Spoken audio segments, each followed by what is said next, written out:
ओम नमः शिवाय, ओम नमः शिवाय, हर हर भोले नमः शिवाय। ओम नमः शिवाय, हर हर महादेव। दोस्तों, सावन का महीना पहला सोमवार, आप लोगों को हार्दिक शुभकामनाएं। सावन का महीना जो है वो 22 जुलाई से शुरू हो रहा है। खास बात ये है कि 22 जुलाई को ही पहला सोमवार पड़ जा रहा है। इस बार साल 2024 में सावन के महीने का 5 सोमवार पूरा सावन में ही पड़ने वाला है।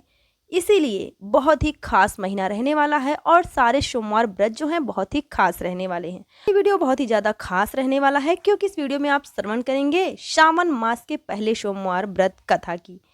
एक निवेदन है आपसे, कथा पूरा जरूर सुनिएगा और जितना हो सके इस कथा को आप शेयर कीजिए क्योंकि कथा सुनने से कल्याण होता है और आपके वजह से कोई कथा सुने तो इसमें भी आपको पुण्य अवश्य मिलता है। चलिए शुरू करते हैं कथा। उसके पहले छोटी सी रिक्वेस्ट है, चैनल पे नए हैं तो तुरंत सब्सक्राइब करें।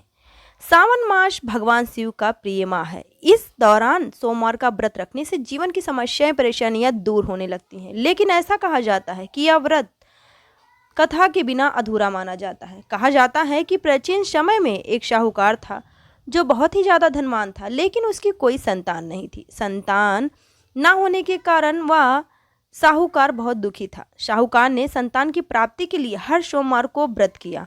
वह पूरी श्रद्धा भाव से महादेव और पार्वती जी की पूजा करता था। शाहूकार की भक्ति में इतनी शक्ति थी कि उसने माता पार्वती को प्रसन्न कर दिया। उन्होंने भोलेनाथ से शाहूकार की मनोकामना पूरी करने के लिए कहा।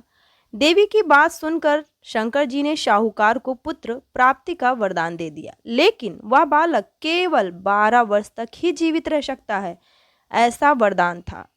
वहीं कुछ समय बाद शाहूकार के घर पुत्र का जन्म हुआ। धीरे धीरे समय बीतता गया और वह दिन आ गया जब शाहूकार का बेटा 11 वर्ष का हो गया था। साहूकार ने अपने बेटे को शिक्षा ग्रहण करने के लिए मामा के साथ काशी भेज दिया। काशी जाते समय रास्ते में किसी अन्य कन्या का विवाह हो रहा था और जिस राजकुमार के साथ कन्या का विवाह हो रहा था वो आँख से काना था, यानी कि उसकी एक आंखें जो थी वो काना थी। वहीं राजकुमार के पिता ने बेटे के एक आंख के काने होने की बात छुपाने के लिए साहूकार के बेटे से अपनी कन्या का विवाह करवा दिया।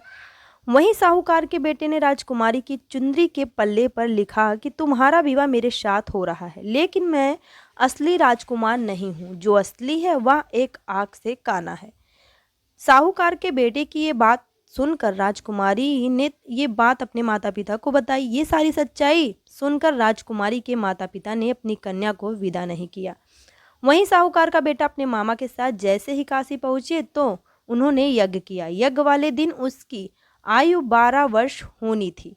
साहूकार के बेटे ने अपने मामा जी से कहा कि वह ठीक महसूस नहीं कर रहा है और वह सोने चला गया।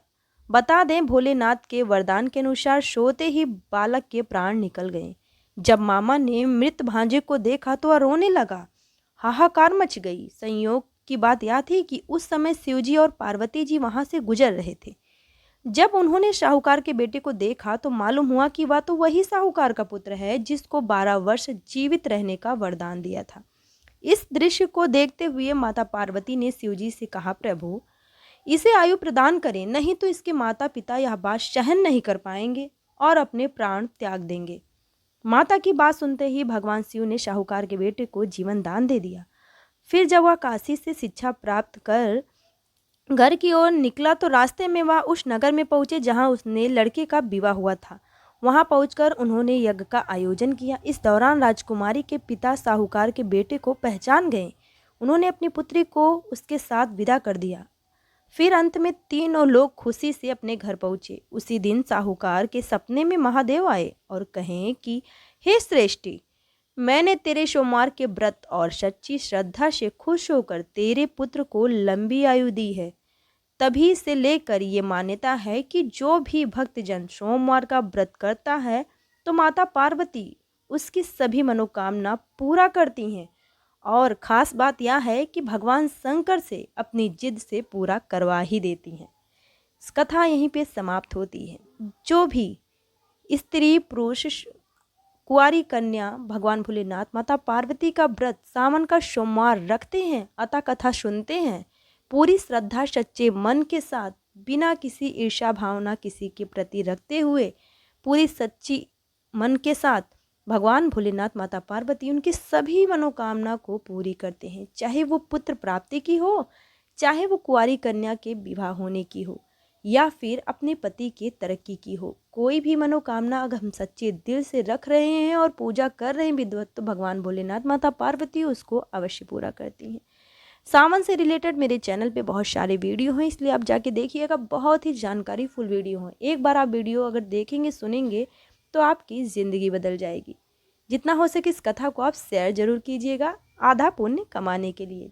मिलेंगे फिर नेक्स्ट वीडियो में, तब तक के लिए ओम नमः शिवाय, हर हर